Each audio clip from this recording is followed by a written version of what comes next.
Amara's hands wouldn't stop shaking as she stared at the 3 pennies on the white tablecloth. 3 copper coins placed deliberately in the center of the table, arranged in a triangle like some kind of joke.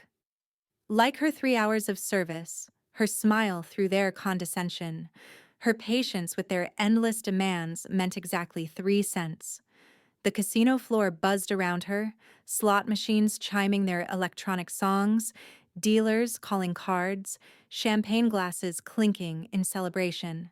The Sapphire Crown Casino in Atlantic City never slept, never stopped, never cared that Amara Davis was standing at table 47 trying not to cry. "Is there a problem?" The woman's voice cut through Amara's thoughts. Victoria Ashford sat in the center booth, her platinum blonde hair styled in waves that probably cost more than Amara's monthly rent. Diamond earrings caught the chandelier light, throwing rainbow fractals across her porcelain skin. She wore a cream Chanel suit that screamed old money, and her blue eyes held the kind of cold amusement that came from never being told no. Beside her sat 2 men in expensive suits, Marcus Holloway and James Pemberton, both hedge fund managers according to the conversation Amara had overheard. They lounged like kings in their booth, surrounded by empty champagne bottles and the remains of a $2,000 meal they'd barely touched. "No problem at all," Amara said quietly, her voice steady despite the humiliation burning in her chest. "I just wanted to confirm this is what you intended to leave." Victoria's perfectly painted lips curved into a smile that didn't reach her eyes. 3 pennies for 3 hours of mediocre service. Seems generous, actually. Before we jump back in, tell us where you're tuning in from, and if this story touches you, make sure you're subscribed, because tomorrow I've saved something extra special for you. Marcus laughed, swirling his cognac. "Come on, Victoria, don't be cruel. Add a 4th penny." She did refill the water. "Without being asked," James added, his tone making it clear this was somehow an offense. Very presumptuous. Amara felt the familiar ache of injustice settle in her bones. She'd worked at the Sapphire Crown for 8 months, serving the wealthy elite who came to Atlantic City for high-stakes gambling and low-stakes humanity. She'd learned to smile through racism disguised as jokes, to ignore wandering hands, to accept that people with money often treated servers like furniture. But this felt different. This felt deliberately cruel. "The standard gratuity for a party of 3 is 18%, Amara said, keeping her voice professional. "On a bill of $2,100, that would be $378. I'm not asking for the full amount, but 3 cents isn't what?" Victoria interrupted, standing up. She was tall, nearly matching Amara's 5'9" height, and she used every inch to intimidate. "You think you deserve more? For what? Walking back and forth? Anyone could do your job." "Then perhaps anyone should serve you next time," Amara replied, the words escaping before she could stop them. The air around table 47 changed. Other servers glanced over nervously. A few nearby patrons paused their conversations. Even the slot machines seemed quiet, though that was probably Amara's imagination. Victoria's eyes narrowed. "What did you just say to me?" Amara's heart hammered, but she'd already crossed the line, might as well own it. "I said perhaps someone else should have the pleasure of serving you next time, since my work doesn't meet your standards." "Your work?" Victoria laughed, the sound sharp and mean. "Your work is walking around in that cheap uniform, fetching things for people who actually contribute to society.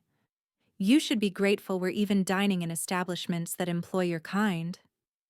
The words hung in the air like poison. Amara felt them sink into her skin, familiar and cutting. Your kind. Not even trying to hide the racism anymore. "I think we're done here," Amara said quietly, reaching for the check folder. "Oh, we're not done." Victoria grabbed Amara's wrist, her grip surprisingly strong. "You spoke disrespectfully to a customer. I'm going to make sure your manager knows exactly what kind of staff he's hiring. Please let go of me." Or what? Victoria's smile was vicious now. You'll do what exactly? You need this job, don't you? I can see it in your eyes. Probably have some brat at home you're trying to feed. Single mother, right? No ring on that finger. Let me guess. Baby daddy ran off the moment things got hard? Each word was designed to wound, and they hit their marks with precision. Amara thought of her 5-year-old son, Jordan, currently staying with her neighbor, Mrs. Chen, because Amara couldn't afford proper childcare. She thought of the eviction notice she'd received last week, the medical bills from Jordan's asthma attack last month, the student loans from the nursing degree she'd never finished. Victoria saw the pain flash across Amara's face and pressed harder. That's what I thought. So here's what's going to happen. You're going to thank me for the generous tip, apologize for your attitude, and walk away. Because if you don't, I'll have you fired before you reach that kitchen door. Amara looked at the 3 pennies on the table. She thought about Jordan, about rent, about survival. She thought about every time she'd swallowed her pride, every humiliation she'd endured, every moment she'd made herself small and invisible to keep a job that barely paid enough to live. She was about to apologize, about to sacrifice her dignity one more time, when the temperature in the casino seemed to drop 10 degrees. The slot machines didn't actually stop, but the energy shifted. Conversations faltered. Heads turned toward the main entrance where the high roller entrance connected to the VIP gaming floor. Amara felt him, before she saw him. A presence that made the air feel heavier, charged with something dangerous and electric. He walked through the casino floor like he owned it, because, as Amara would soon learn, he did. Tall, easily over 6 feet, with dark hair swept back from a face all sharp angles and devastating masculinity. He wore a black suit tailored so perfectly it looked like it had been painted on his athletic frame. His olive skin suggested Mediterranean heritage, and his eyes, dark, intense, calculating, swept the casino with the confidence of a predator surveying his territory. 4 men in similar black suits flanked him, moving with military precision. But it was the man in the center who commanded attention. Every casino employee straightened. Every patron who recognized him either smiled nervously or found somewhere else to look. Those dark eyes locked onto table 47, onto Victoria's hand still gripping Amara's wrist, onto the 3 pennies arranged in their insulting triangle. He changed direction without breaking stride, his security detail adjusting seamlessly. The crowd parted before him like water before a shark. "Ms. Ashford," he said, his voice low and smooth with just a hint of an Italian accent that made Amara's skin tingle. "I see you're enjoying the Sapphire Crown's hospitality." Victoria's face went white. She released Amara's wrist immediately, smoothing down her suit jacket with trembling hands. "Mr. Russo, what a surprise. I didn't know you were in the casino tonight." Clearly. His dark eyes shifted to Amara, and the intensity of his gaze made her breath catch. Up close, he was even more striking. A slight scar through his left eyebrow, a jaw that could cut glass, and an aura of controlled power that made her simultaneously want to run and step closer. "Are you all right?" he asked Amara, and the genuine concern in his voice caught her off guard. "I'm fine," she managed, hyper-aware that everyone was watching this interaction. "Just finishing up with these guests." Finishing up? His attention returned to Victoria, and his expression hardened in a way that made the temperature drop another few degrees. "It looked like you were assaulting a member of my staff." "Assault? Don't be ridiculous. I barely touched—" "You grabbed her wrist," he interrupted, his voice still quiet but now carrying an edge sharp enough to cut. "You caused her physical discomfort in my establishment. That concerns me greatly." Marcus stood up, trying to salvage the situation. "Mr. Russo, I'm sure this is just a misunderstanding. Victoria was simply leaving." The single word carried absolute authority. "All 3 of you, immediately." Now wait just a minute, James started. Dante Russo. Amara now remembered hearing his name whispered by other servers, always with a mixture of respect and fear. Held up one hand. The gesture was minimal, but his 4 security guards shifted forward almost imperceptibly. Let me be very clear, Dante said, his voice still maintaining that dangerous calm. You came into my casino. You spent hours enjoying my hospitality. You ran up a $2,000 tab. And then, you attempted to humiliate and physically intimidate a woman who has done nothing but serve you professionally. He paused, letting the words sink in. That doesn't sit well with me. The service was terrible, Victoria tried, desperation creeping into her voice. She was rude. She asked you about a 3-cent tip on a $2,000 bill? Dante corrected. That seems like a reasonable question. He reached into his jacket and pulled out a wallet, extracting several bills with deliberate precision. He placed them on the table next to the 3 pennies, 10 $100 bills, crisp and new. $1,000, he said.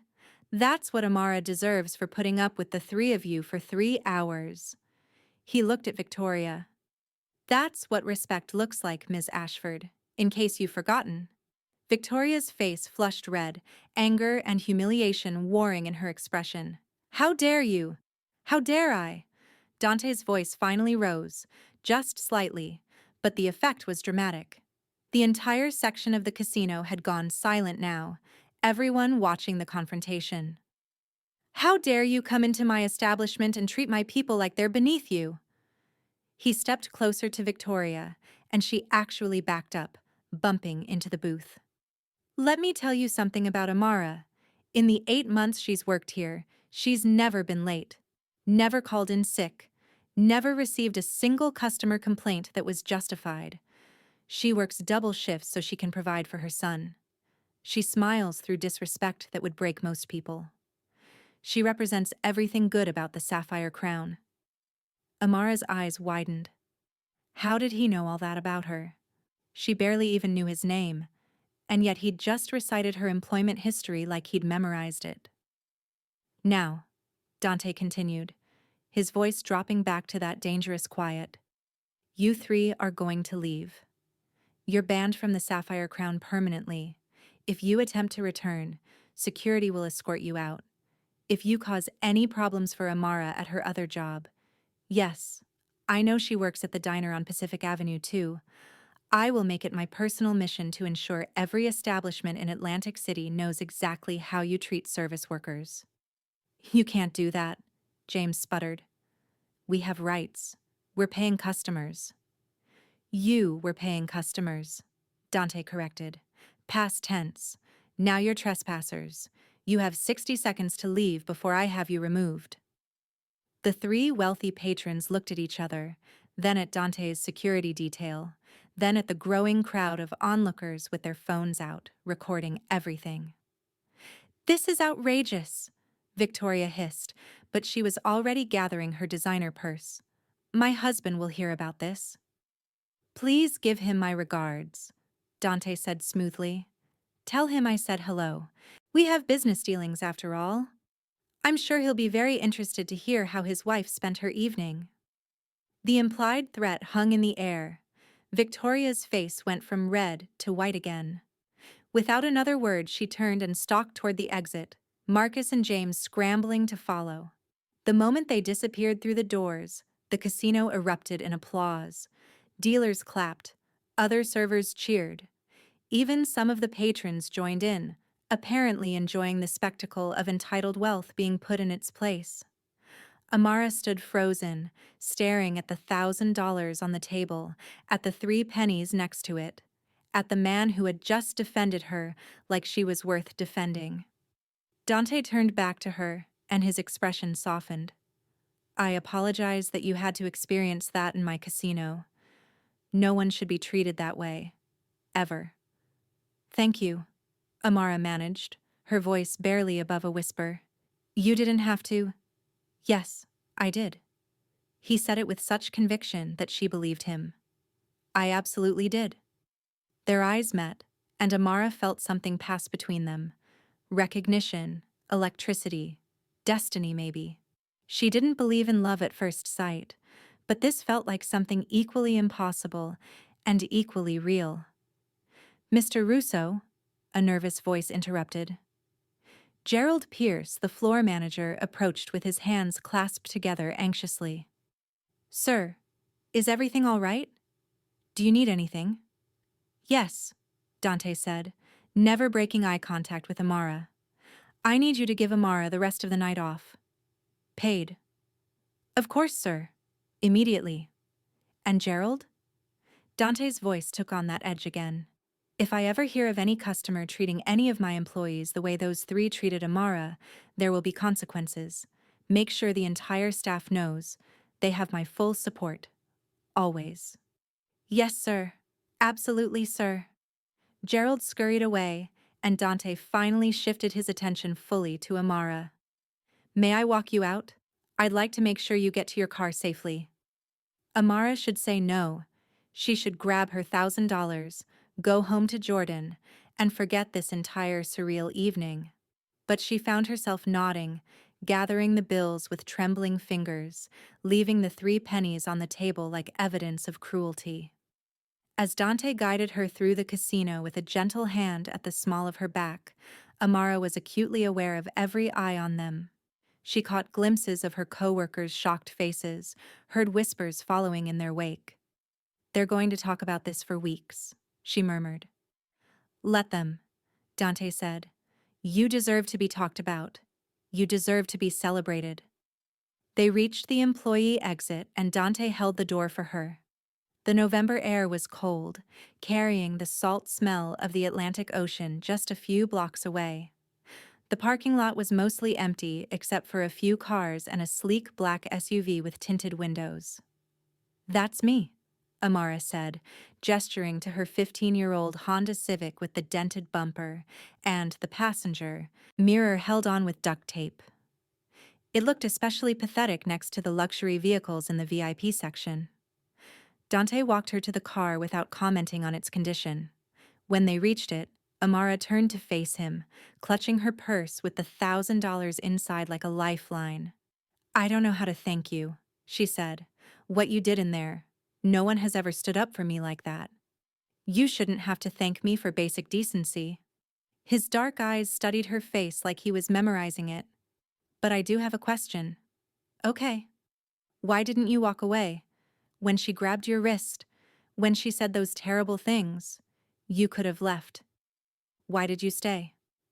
Amara looked down at her worn sneakers, at the cracked pavement of the parking lot. "Because I have a 5-year-old son at home. Because rent is due in 6 days.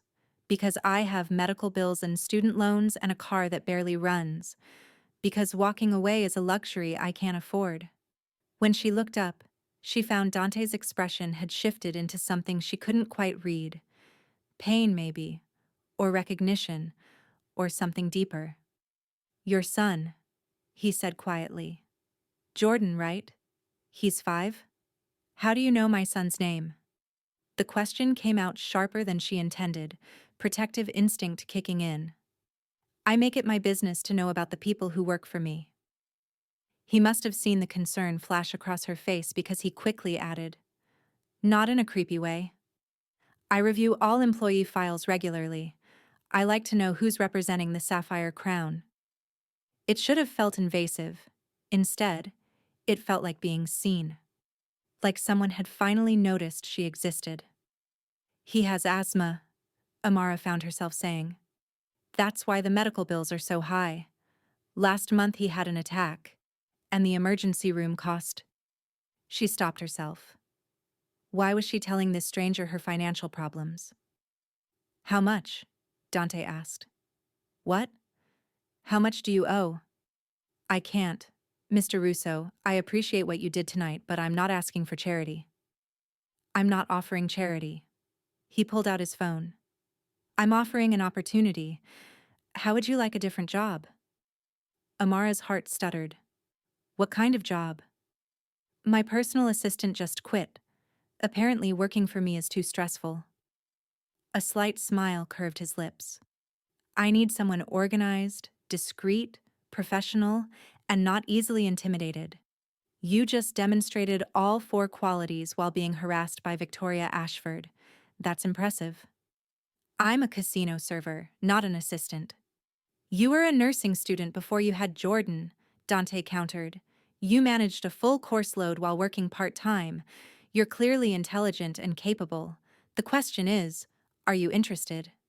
This was insane. This was too good to be true. Men like Dante Russo didn't offer dream jobs to struggling single mothers in casino parking lots. What's the salary? She asked, because at least that would reveal how unrealistic this was. 75,000 a year. Full benefits. Flexible hours so you can be there for Jordan.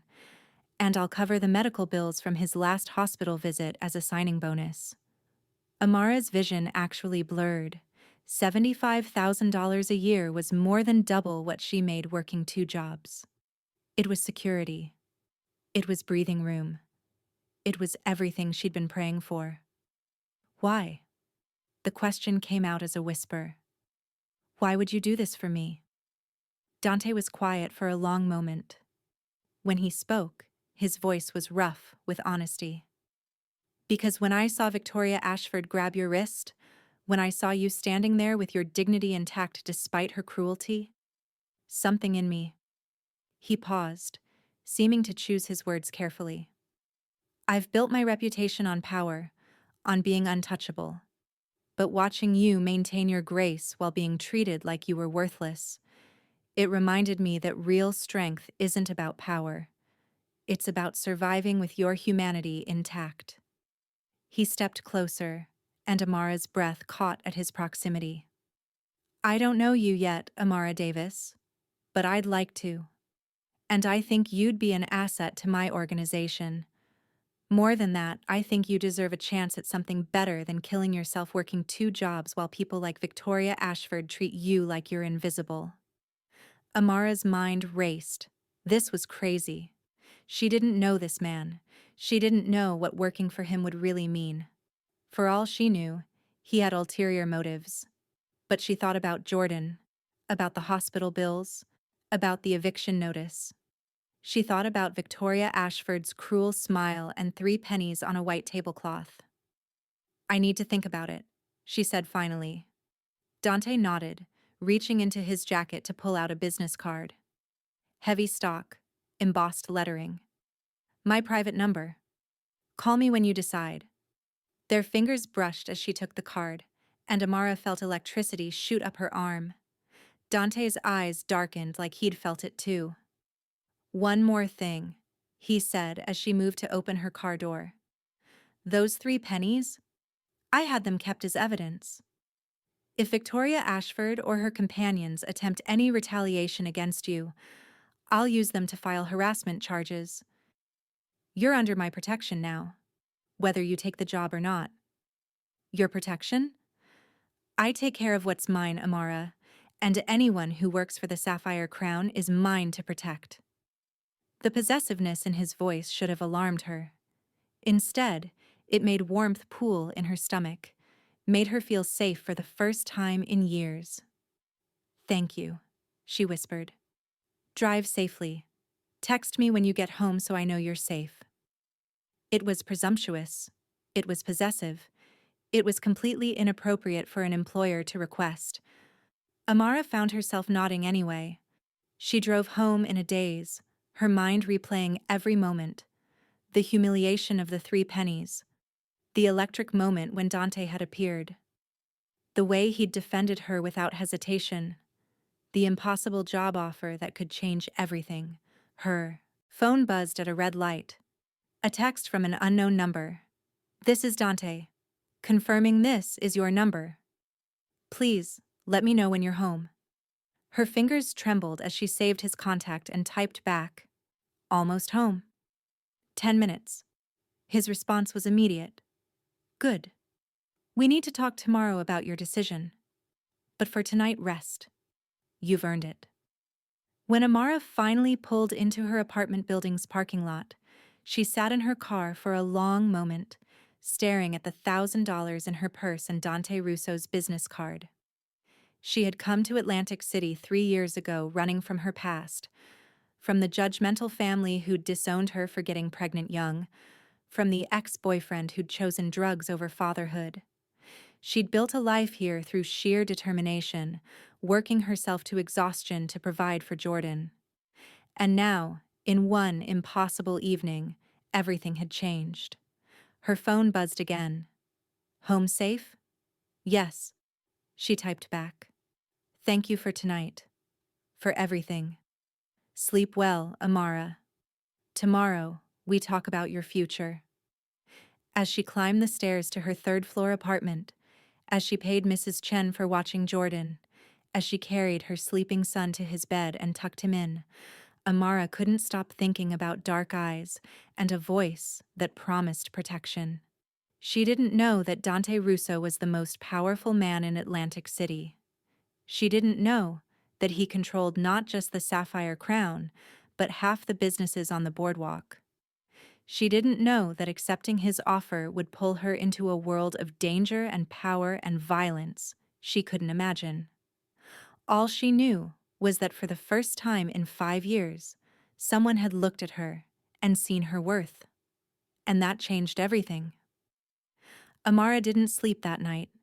She lay in her narrow bed, staring at the water-stained ceiling of her apartment, her mind replaying every moment with Dante Russo, the way he'd appeared like something out of a movie, the controlled fury in his voice when he'd defended her, the electricity that had sparked between them when their fingers touched. At 3 in the morning, she gave up on sleep and padded quietly to the kitchen, careful not to wake Jordan. She made instant coffee, the cheap kind that tasted like burnt rubber but was all she could afford, and sat at her tiny table with Dante's business card. $75,000 a year.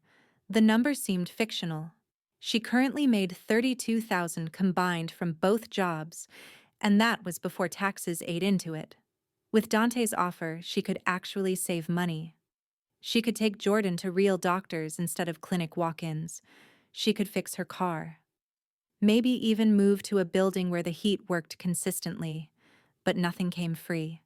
Especially not from men who commanded respect with a single glance, who made wealthy socialites tremble, who moved through casinos like apex predators. What did Dante Russo really want from her? Her phone buzzed on the table, making her jump. A text. From that same unknown number, though she'd saved it now simply as Dante. "Can't sleep either?" Amara's heart kicked against her ribs. It was 3:17 in the morning. What kind of man texted potential employees at this hour? "How did you know I was awake?" she typed back. "Lucky guess. Or maybe I'm paying attention." She shouldn't find that attractive. The implication that he was thinking about her at 3 in the morning should seem creepy or inappropriate. Instead, it made her feel seen in a way she hadn't experienced in years. "Why are you awake?" she asked. "I don't sleep much." Old habit from when sleeping meant being vulnerable. The admission felt intimate, a glimpse behind the powerful facade he'd worn in the casino. Amara found herself wanting to know more, to understand what had shaped this man who'd defended her honor like it was his personal mission. "Mr. Russo." "Dante. Please." "Dante," she corrected. "About the job offer. I need to understand what it really involves. Come to my office today. 10 a.m. I'll explain everything." "And Amara?" "Yes?" "Bring Jordan. I want to meet him." That should have been the red flag that sent her running. Instead, she found herself typing. "Okay. Good. I'll send a car at 9:30. Don't argue about the car. Your Honda won't make it up the mountain roads to my estate." "Estate?" "You'll see. Sleep if you can. Tomorrow changes everything." He signed off before she could respond, and Amara sat in her dark kitchen, coffee going cold in her hands, wondering what she was getting herself into.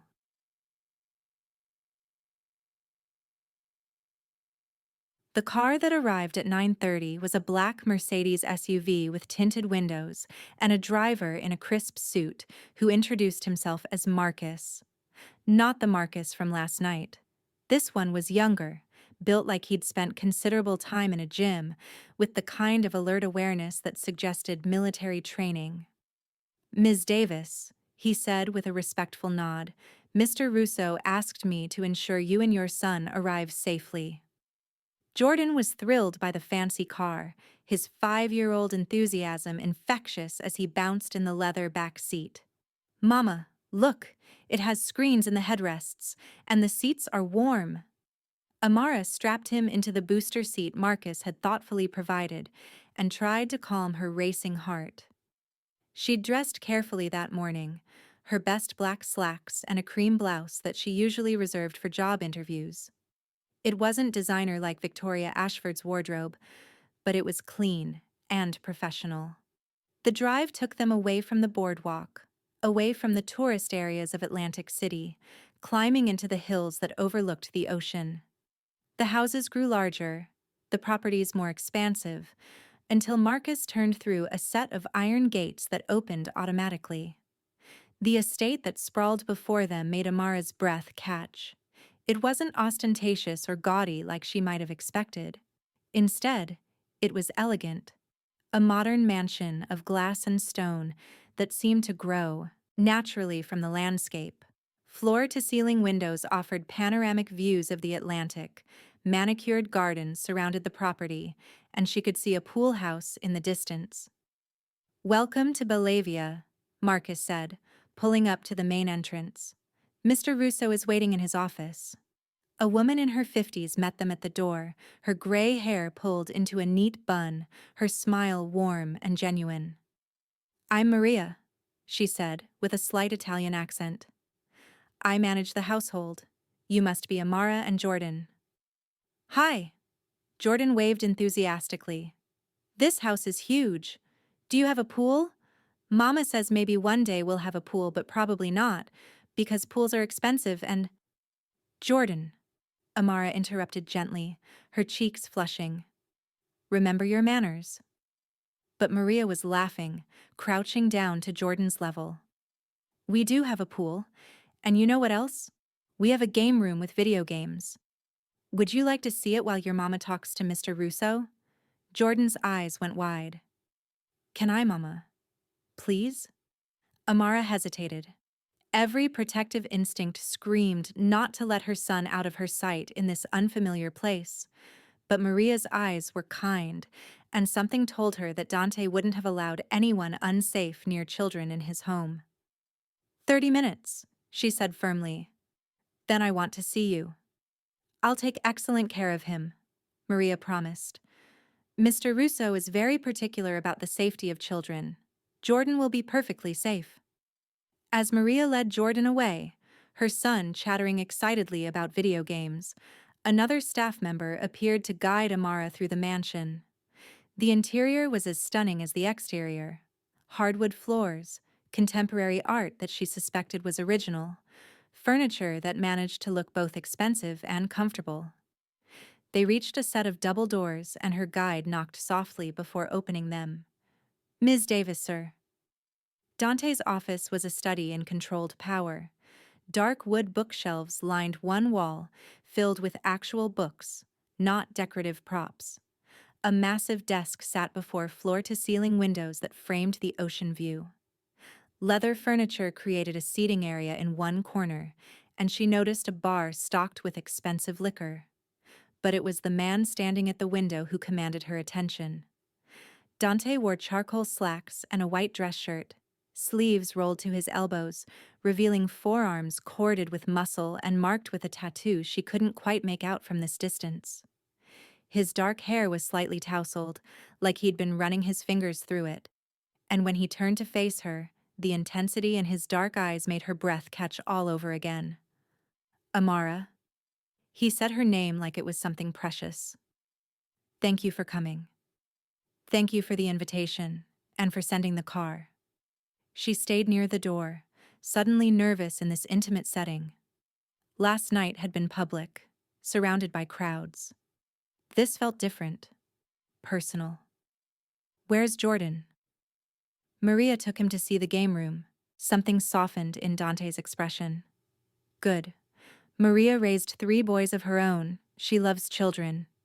He gestured to the seating area. Please sit. Can I get you anything? Coffee? Water? I'm fine, thank you. But he moved to the bar anyway, pouring water into 2 glasses from a pitcher. He brought them over, and Amara noticed his hands. Strong, scarred across the knuckles. Hands that had clearly seen violence but handled the delicate glasses with surprising care. He sat across from her, close enough that she could smell his cologne, something expensive and masculine that made her want to lean closer. I appreciate your directness last night, Dante began.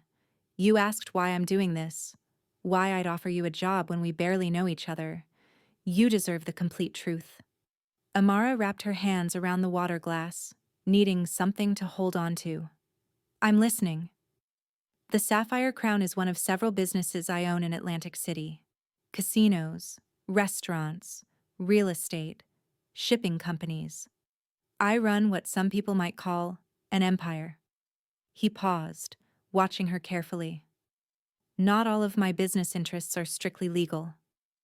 There it was. The confirmation of what she'd suspected but hadn't wanted to acknowledge. Dante Russo wasn't just a wealthy businessman, he was something more, something darker. Are you involved in organized crime? She asked bluntly. Yes. No hesitation, no sugarcoating. My family has been in this business for 3 generations. I inherited it when my father died 5 years ago, and I've expanded it significantly since then.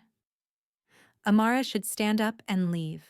She should grab Jordan and run back to her safe, struggling legal life. But she found herself asking, why are you telling me this? Because I won't lie to you. Ever. Dante leaned forward, elbows on his knees. If you work for me, you'll be handling my schedule, managing my appointments, interfacing with people from all aspects of my business. You'll hear things, see things that blur ethical lines. I need you to know what you're walking into. And if I can't, if I find out you're asking me to do something I'm morally opposed to, then you walk away. No consequences, no retaliation. I'll even give you a severance package to help you land on your feet. His dark eyes held hers. But Amara, I want you to understand something. I'm not a good man by conventional standards. I've done things that would horrify you, but I have rules. I don't hurt innocents. I don't traffic in anything that exploits children or vulnerable people, and I protect what's mine with everything I have. Why do you want me specifically? You could hire anyone, someone with experience, with credentials. Because when Victoria Ashford grabbed your wrist, you didn't cower. You maintained your dignity. You stood your ground. He paused. And because when I saw her treating you like you were worthless, something in me broke. I haven't felt protective of anyone in years. Not since... He stopped himself, jaw clenching. Amara waited, sensing there was a story there, something painful. I was engaged once, Dante finally continued. 6 years ago. Her name was Isabella. She was killed in a car bombing meant for me. The words were flat, emotionless, but Amara could see the guilt etched into every line of his face. I'm sorry, she said softly. After Isabella died, I swore I wouldn't let anyone close again, wouldn't put anyone in danger because of my choices. He looked at her, and the vulnerability in his eyes made her chest ache. But then I saw you standing in my casino, refusing to be broken by people who thought they could treat you like garbage, and something shifted. I wanted to protect you. I wanted to ensure you'd never have to endure that kind of humiliation again. That's not a good reason to hire someone. No, he agreed, but your work ethic is, your intelligence is. The fact that you're clearly capable of handling pressure and maintaining professionalism in difficult situations, those are all excellent reasons. He leaned back. The protective instinct is just a bonus. If you're hooked on this story, make sure to subscribe and turn on notifications so you never miss an upload. Your support means everything and helps me bring you more emotional stories like this one. Amara took a sip of water, buying time to think. $75,000 a year. Benefits. Flexible hours. A way out of the grinding poverty that defined every moment of her life. But the cost was entering a world where car bombings killed innocent people, where the man offering her safety was also admitting to criminal activities. I have conditions, she heard herself say. Dante's expression sharpened with interest. Name them. Jordan comes first, always. If there's ever a conflict between your needs and his, he wins. Agreed. In fact, I insist on it. I won't do anything illegal. I won't lie to authorities. I won't help you evade taxes. I won't be complicit in anything that could land me in prison. Agreed. I have lawyers and accountants for the complicated stuff. I need you for legitimate business operations, scheduling, correspondence, managing my public-facing obligations. And if I learn something about your business that makes me uncomfortable, I can quit without penalty. Agreed. Dante pulled a folder from the side table next to him and slid it across. I had my lawyers draw up a contract. Everything we've discussed is in writing. Salary, benefits, terms of employment, and a clause that explicitly states you're not required to participate in any illegal activities. There's also an NDA. You can't discuss my business with anyone outside my organization, but if you're ever subpoenaed, you're legally obligated to tell the truth. I would never ask you to commit perjury. Amara opened the folder with trembling hands. The contract was surprisingly straightforward, written in language she could actually understand, rather than impenetrable legal jargon. Everything Dante had promised was there, including the $75,000 salary and full medical benefits. At the bottom was a clause that made her breath catch: signing bonus of $15,000 to be paid immediately upon acceptance of employment. 15,000? She whispered. Your son's medical bills are 12,000. The remaining 3 should cover any immediate expenses: rent, car repairs, whatever you need. Tears burned behind Amara's eyes. She'd been drowning in debt for so long that the idea of actually being free of it felt impossible. Why are you being so generous? Dante was quiet for a moment. Because I can be. Because you deserve it. And because... He stopped, seeming to struggle with the admission. Because I need you to say yes. I need you in my life, Amara. I don't fully understand why yet, but I felt it the moment I saw you. You're important. You matter. And I take care of what matters. The possessiveness should alarm her. Instead, it made her feel safe, cherished, seen. If I sign this, she said slowly, if I agree to work for you, what happens next? You give notice at your current jobs. I'll have movers pack up your apartment and relocate you to a better building, one with security, working heat, and a landlord who doesn't ignore maintenance requests. You start work in 2 weeks, which gives you time to arrange proper childcare for Jordan during your working hours. You've thought of everything. I'm very thorough when I want something. His dark eyes held hers. And I want you, Amara. Not just as an employee. I want you safe. I want you protected. I want you to never have to worry about rent or medical bills or whether your car will start in the morning. That sounds like more than an employer-employee relationship. Maybe it is. He didn't look away. Maybe I'm hoping it could become something more, but I'm not making that a condition of employment. You work for me, you do your job, I compensate you fairly. What happens beyond that, if anything, is entirely your choice. Amara looked at the contract, at the promise of security it represented. She thought about Jordan, about the opportunities this money could provide.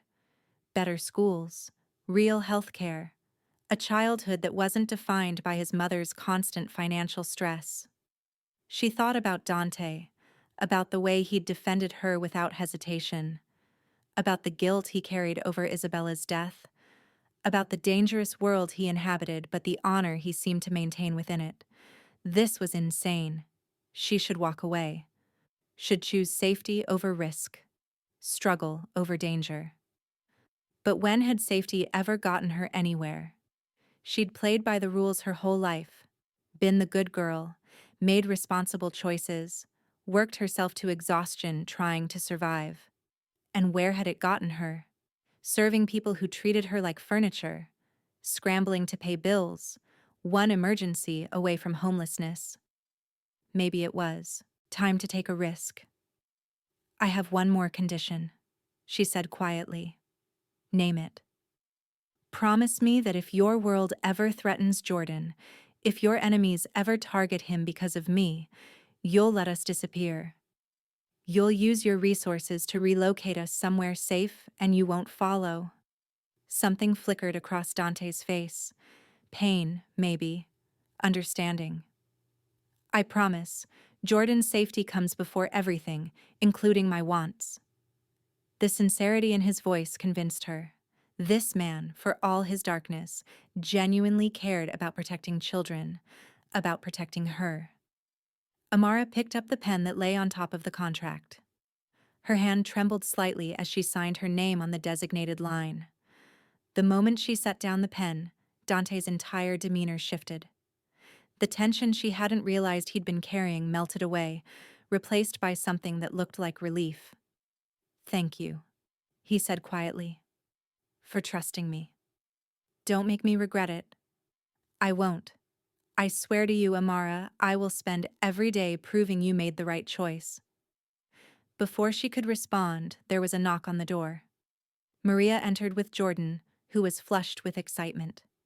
Mama, they have this game where you can race cars and it feels like you're really driving, and Maria said maybe we could come back and I could play it again sometime. Amara pulled her son close, breathing in the scent of his shampoo, grounding herself in his presence. This was why she'd signed. This beautiful, innocent child deserved better than what she'd been able to provide. Jordan, Dante said, crouching down to the boy's level with surprising ease. Your mom is going to be working for me now, which means you and I are going to be seeing a lot of each other. Is that okay with you? Jordan looked at Dante seriously, assessing him with a child's intuitive wisdom. Are you going to be nice to my mama? The nicest, Dante promised. Your mama is very special. I'm going to make sure she's always safe and happy. You have my word. Okay. Jordan extended his small hand. Then we can be friends. Dante shook the offered hand with solemn respect, and something in Amara's chest cracked open. Watching this dangerous man treat her son with such gentle care, seeing Jordan smile up at him without fear, it did something to her.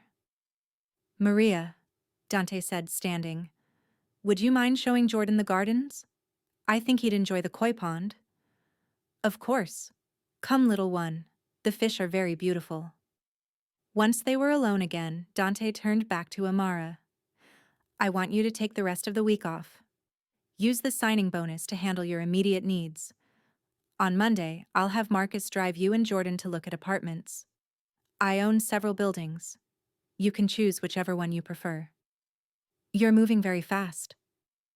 I don't believe in wasting time. He stepped closer. Amara, I meant what I said. You're under my protection now. That means if anyone, Victoria Ashford, your former employer at the diner, anyone, gives you trouble, you call me immediately. I can handle. I know you can. He reached out slowly, giving her time to pull away, and gently tucked a curl behind her ear. The touch was feather-light, but it sent electricity racing down her spine. But you don't have to handle everything alone anymore. That's what I'm here for. Amara's breath caught. They were standing so close now that she could see the silver flecks in his dark eyes, could count the individual eyelashes that framed them. This is dangerous, she whispered. Not the job. This. Whatever this is between us. I know. His voice was rough. I should stay away from you. Should keep things professional. But I can't, Amara. I tried. For the last 12 hours, I've been telling myself to maintain distance. And then you walked into my office and all my good intentions disappeared. What if this goes wrong? What if I can't do this job? What if... Then we'll figure it out. Together. His thumb traced her cheekbone, the gentlest touch that made her want to lean into his palm. I'm not going anywhere, Amara, and I won't let anything hurt you. Not poverty, not predatory landlords, not cruel customers. Nothing. She should step back, should maintain professional boundaries, should remember all the reasons this was a terrible idea. Instead, she found herself swaying forward slightly, drawn by the warmth of his presence, the safety he promised, the intensity in his eyes that said she mattered. The moment stretched between them, charged with possibility. Dante's gaze dropped to her lips, and Amara's heart hammered against her ribs. Then Jordan's laughter echoed from somewhere in the house, breaking the spell. Dante stepped back, giving her space, though she could see the effort it cost him. I should let you go. You have a lot to handle this week. Yes. Her voice came out breathier than she intended. I should get Jordan home. Marcus will drive you, and Amara? He caught her hand as she turned to leave. This isn't over.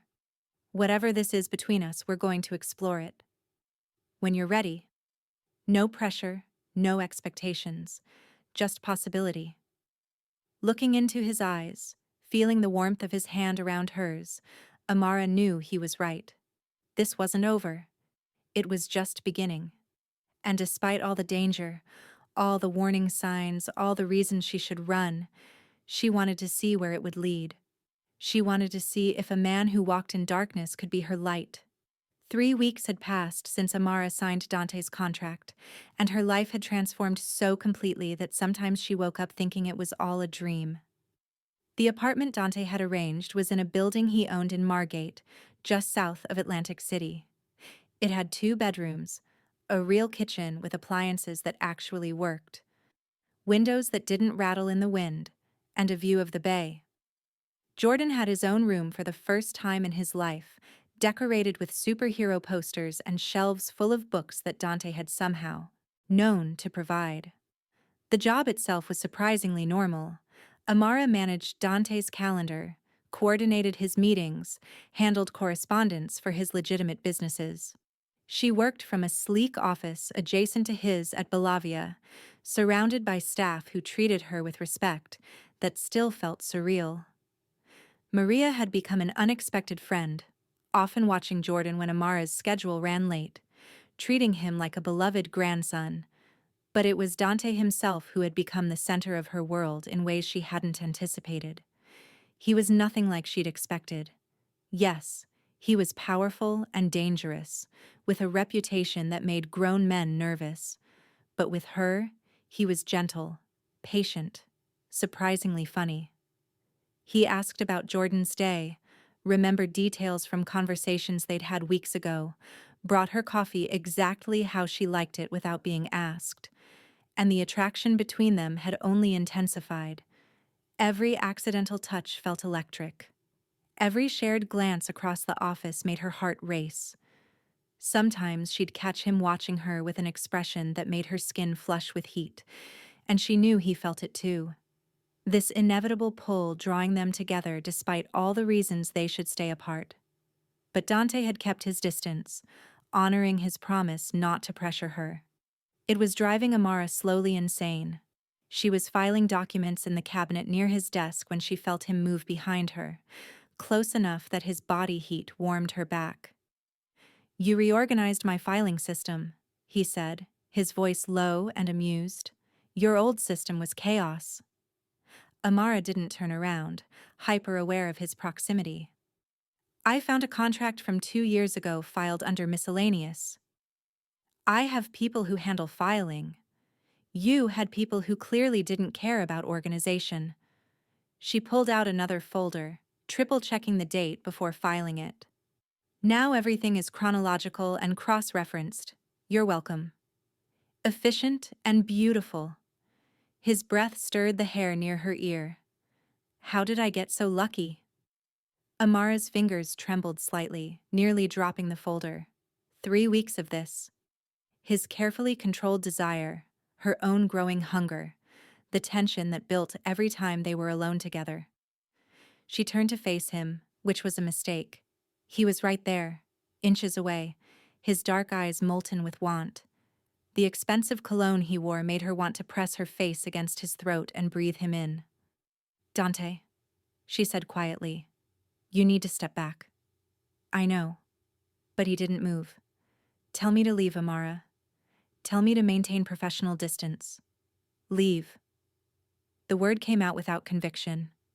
You don't mean that. No, she admitted. I don't. His hand came up to cup her face, thumb brushing across her cheekbone in that gesture that had become familiar, intimate, theirs. 3 weeks I've watched you in this office. 3 weeks of professional boundaries and appropriate distance. I'm reaching my limit. We work together. This is complicated. Everything about us is complicated. He leaned closer, his forehead nearly touching hers. But I don't care anymore. I want you, Amara. I want you in every way a man can want a woman. And I think you want me too. She did. God help her. She wanted him so badly it physically hurt. Wanted his hands on her skin, his mouth on hers, his body pressed against her in ways that had nothing to do with professional relationships. What about Jordan? She whispered, grasping at the last thread of rationality. What about keeping things simple? Nothing about this is simple. But your son adores me, and I adore him. We can make this work, Amara. If you'll let yourself trust me. She was about to respond, to finally admit what they both knew, when the office door burst open. Marcus, the driver who'd become Dante's head of security, stood in the doorway. His face was grim. Boss, we have a problem. Vincent Calabrese just arrived at the Sapphire Crown. He's asking for Amara. Dante went completely still, the temperature in the room dropping 10 degrees.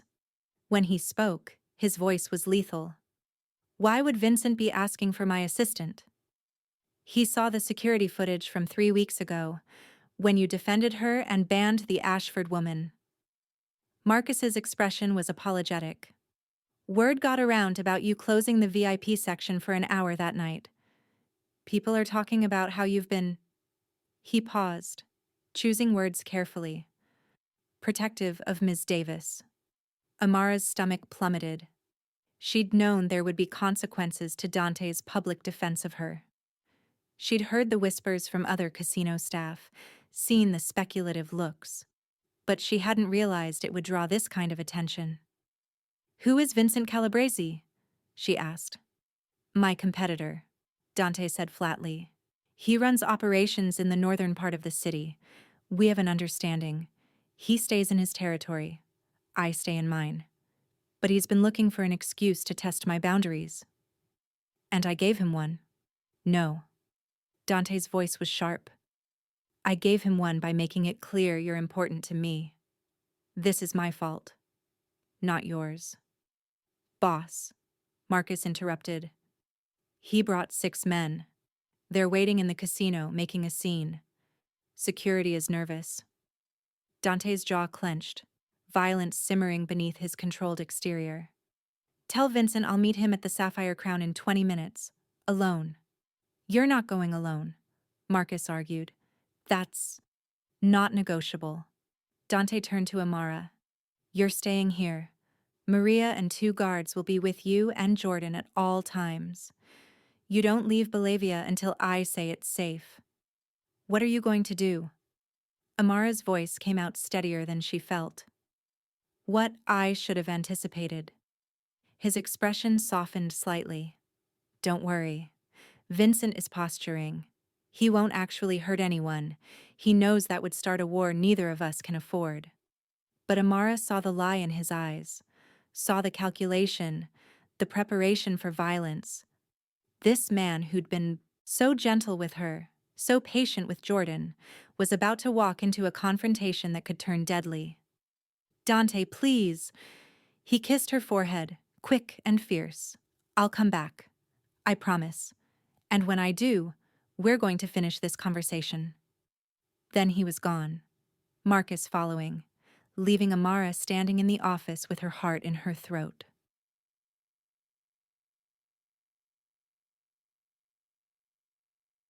The Sapphire Crown's main floor was eerily quiet when Dante arrived.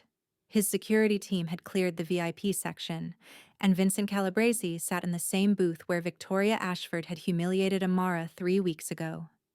Vincent was in his 50s, gray threading through his dark hair, expensive suit straining slightly over a body that was going soft. But his eyes were sharp, calculating, missing nothing as Dante approached. Dante. Vincent gestured to the empty seat across from him. Thank you for meeting me. You're in my casino making threats about my employee. Dante remained standing. You have 5 minutes to explain yourself before I have you removed. Permanently. Your employee. Vincent's smile was oily. Is that what we're calling her? From what I hear, the beautiful Ms. Davis is much more than that. What you hear is irrelevant. State your business. I'm here to make you an offer. Vincent pulled out his phone, swiping to a photo. This is the development project on Baltic Avenue. 16 residential units, prime location. My people have been trying to secure the permits for 8 months, but someone keeps blocking them. Because your construction company has a history of code violations, Dante said. And because Baltic Avenue is in my territory. You don't build anything here without my approval. Exactly. Vincent set down his phone. But I'm willing to negotiate. I drop my interest in Baltic Avenue completely. In exchange, you loan me your assistant for an evening.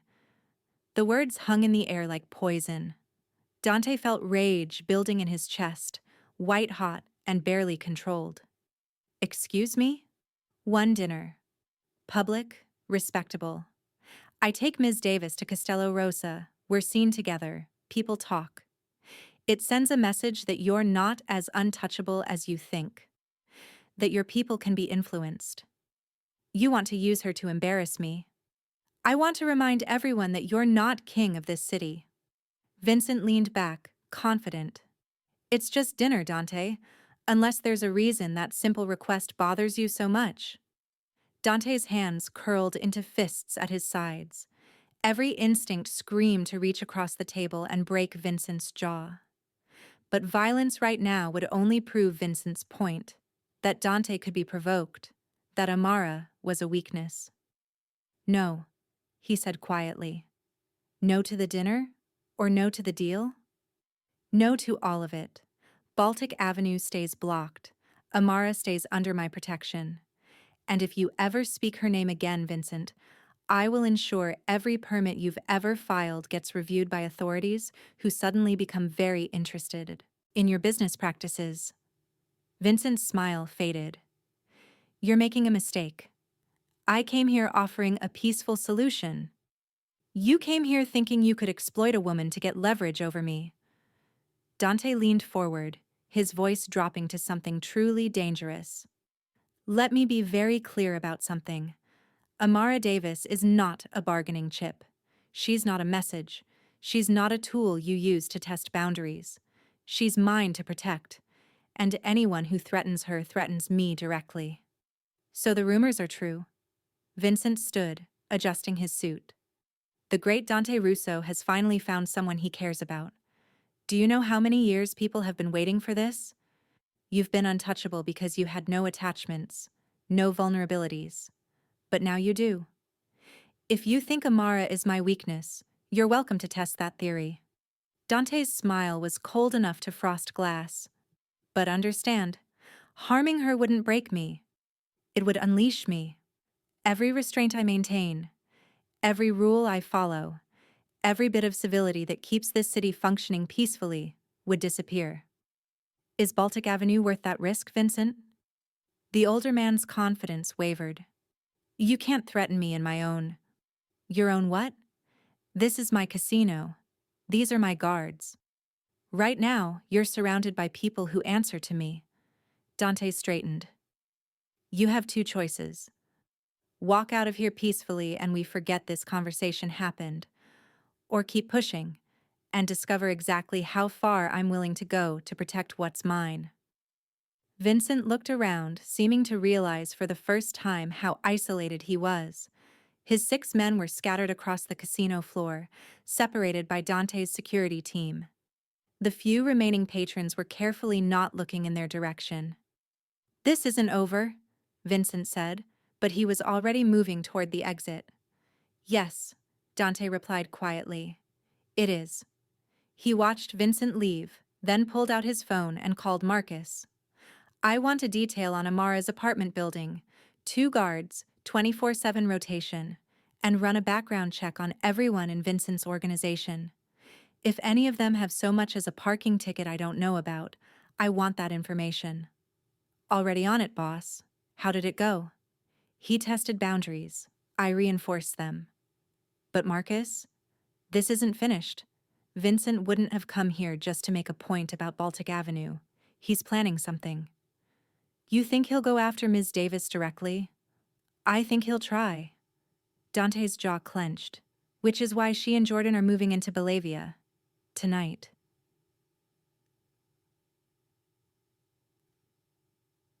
Amara was reading to Jordan when Dante returned to Belavia. She looked up as he entered the main living room, relief flooding her features before concern replaced it. Are you okay? She asked, carefully closing the book. I'm fine. Dante's eyes softened as they landed on Jordan, who'd fallen asleep against Amara's side.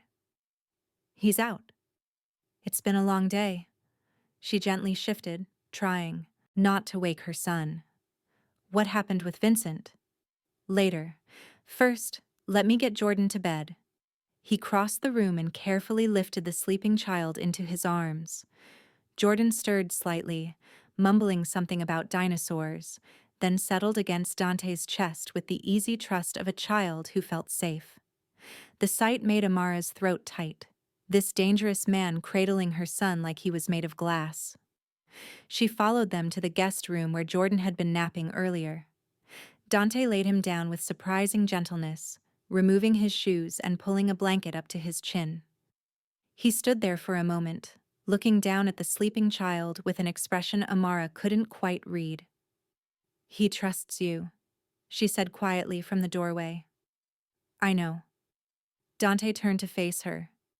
That terrifies me more than any business deal or territorial dispute, the responsibility of that trust. They moved to the hallway, leaving Jordan's door cracked open. The moment they were alone, Dante's entire demeanor shifted. We need to talk, he said. That sounds ominous. Vincent knows you're important to me. He tried to use that as leverage, wanted me to loan you to him for a dinner to prove I could be influenced. Rage flashed through Amara. He wanted to what? I refused, obviously. But Amara, he's not going to let this go. As long as you're visible, as long as people know you work for me, you're a target. He ran a hand through his hair, frustration evident. I should have seen this coming, should have kept you more separate from my public operations. You're not responsible for other people's actions. I'm responsible for protecting you. He stepped closer. Which is why I need you to move into Belavia, you and Jordan, permanently. Amara's breath caught. Dante, that's necessary. I have state-of-the-art security here. Guards trained in protection details. Maria to help with Jordan. Everything you both need. His voice softened. Please, Amara. I can't protect you properly if you're vulnerable in that apartment. People will talk. They'll say I'm your... She stopped, not sure how to finish that sentence. My what? My lover? My mistress? Dante's eyes darkened. Let them talk. The truth is more complicated than they could imagine anyway. What is the truth? The question came out as a whisper. He was right there suddenly, close enough that she had to tilt her head back to meet his eyes. The truth is that I haven't been able to stop thinking about you since the moment I saw you. The truth is that Vincent threatening you made me want to burn down everything he owns. The truth is that watching you with Jordan, seeing you smile, hearing your laugh, it's become the best part of my day. Dante, the truth is that I'm falling in love with you, Amara Davis. And it terrifies me because everyone I've ever loved has been hurt because of who I am. But I can't stay away from you. I've tried. God knows I've tried. Amara's heart hammered against her ribs. This is insane. We've known each other for 3 weeks. 23 days, he corrected. I've counted every single one. You're my employer. This violates every professional boundary. Then quit. The words were fierce. Quit the job. I'll still support you financially, still keep you safe. But if professional boundaries are all that's stopping you from admitting you feel this too, then eliminate them. That's not fair. Nothing about this is fair. His hand came up to cup her face, and Amara leaned into the touch despite herself. But it's real, Amara. This thing between us is real. Tell me you don't feel it. She couldn't, because she did feel it, had felt it from that first moment in the casino when he'd defended her honor like it was his personal mission. Had felt it growing stronger every day, every conversation, every moment spent in his presence. I feel it, she admitted. But Dante, your world is dangerous. Jordan could get hurt. I would die before I let anything happen to that boy. The conviction in his voice was absolute. He's part of you, which makes him part of me now. I will protect him with everything I have. What if this doesn't work? What if we try this and it falls apart? Then we'll figure it out.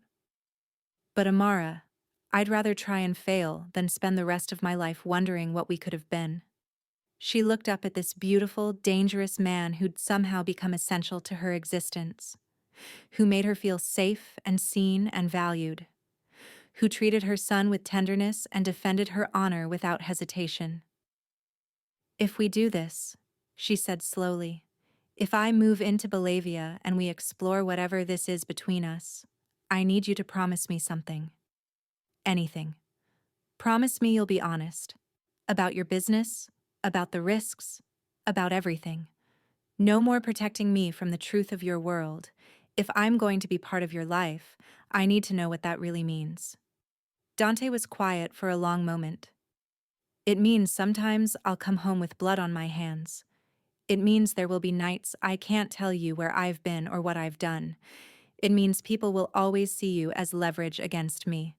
He paused. It means loving me could be the most dangerous thing you ever do. I know. And she did. She'd known from the beginning that Dante Russo was darkness wrapped in expensive suits. But she also knew he was honor and protection and unexpected gentleness. So what's your answer?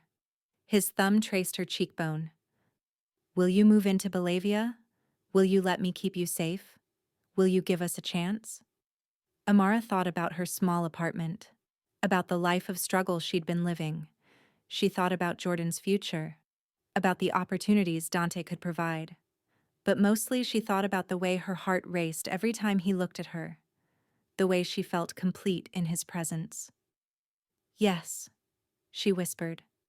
The smile that broke across Dante's face was brilliant, transforming his harsh features into something beautiful. Yes, yes to all of it, to moving in, to exploring this, to seeing where it leads. Amara. His voice was rough with emotion. But Dante? If this goes wrong, if your world ever threatens Jordan, I will leave, and I won't let you stop me. I wouldn't stop you. His forehead rested against hers. Your son's safety comes before everything, including my happiness. She believed him. This man who ruled Atlantic City's underworld with an iron fist would sacrifice his own wants to protect her child. That realization made her feel safe in a way she'd never experienced. Kiss me, she said. Dante went very still. Are you sure? I've been sure for weeks. I was just too scared to admit it. His mouth claimed hers with a hunger that stole her breath. The kiss was everything she'd imagined and more. Demanding and tender, passionate and controlled, a claiming and a promise all at once. His hands buried in her hair, angling her head for better access, and Amara pressed closer, needing more contact, more of him. When they finally broke apart, both breathing hard, Dante's eyes were molten. "I've wanted to do that since the moment you walked into my office," he said. "Then why did you wait?" "Because I needed you to be sure, needed you to choose this, choose me, without pressure." He kissed her again, softer this time. "But now that you have, Amara Davis, I'm never letting you go." "Possessive much?" "When it comes to you?" "Absolutely." His smile was wicked. "I'm a territorial man, sweetheart. What's mine stays mine. I'm not a possession." "No," he agreed. "You're so much more than that. You're my partner, my equal, the woman who brought light into my darkness." His expression turned serious. "I love you, Amara. I know it's fast and crazy, but I love you." Tears stung her eyes. "I love you too. God help me. I love you too." They stood there in the hallway of his mansion, holding each other, while somewhere in the distance the Atlantic Ocean crashed against the shore and a 5-year-old boy slept peacefully, unaware that his entire life had just changed.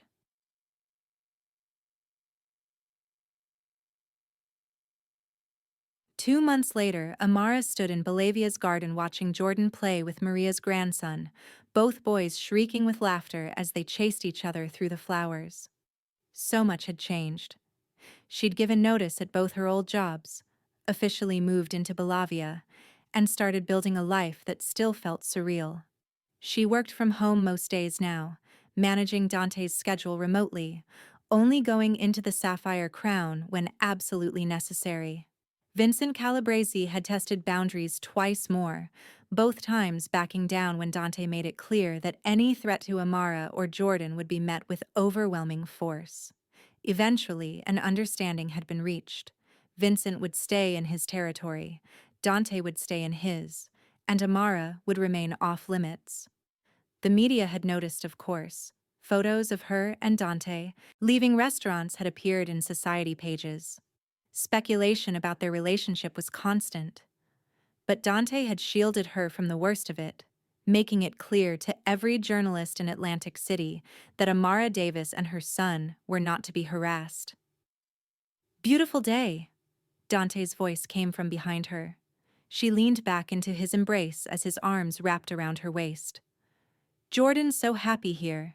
He's made friends, he's thriving in his new school, and his asthma has been better with the better medical care." "And his mother?" Dante's lips brushed her temple. "Is she happy?" "Deliriously." Amara turned in his arms. "You've given us everything, Dante. Safety, security, a home. I never thought I could have this. You deserve it. You deserve everything." He pulled a small box from his pocket.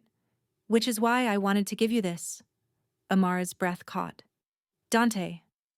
"Open it." Inside was a key, antique brass, ornate, clearly important. "It's the key to Bolivia," Dante explained. "This is your home now, Amara. Officially. Not as my employee, not as my girlfriend, but as my partner. I want you to feel like this place is yours." "It already does." She fingered the key, emotion clogging her throat. "You've made me feel at home in ways I never expected." "Good." He pulled her closer. "Because I have plans for us, for our future. I want to marry you, Amara. Not today, not tomorrow, but someday. When you're ready. When Jordan's ready. I want to make this permanent." "You're asking me to marry you?" "I'm telling you that I'm going to ask. Eventually. When the moment is right." His smile was soft. "But I wanted you to know my intentions. I'm all in, sweetheart. Completely." Amara looked up at this man who'd somehow become her everything, who'd saved her from poverty, protected her from danger, and loved her son like he was his own. "I'm all in too," she whispered. Jordan's laughter echoed across the garden, pure and joyful. Maria waved from the patio where she was setting up lunch. The ocean sparkled in the distance, and the man who defended her honor held her like she was precious. Amara had gone to the Sapphire Crown 3 months ago just trying to survive another shift.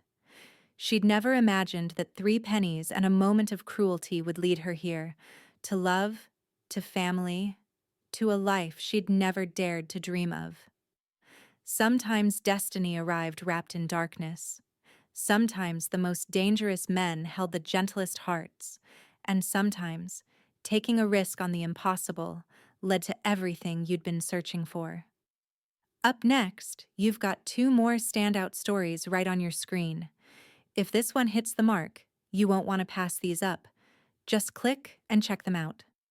And don't forget to like, subscribe, and turn on the notification bell so you don't miss any upload from us.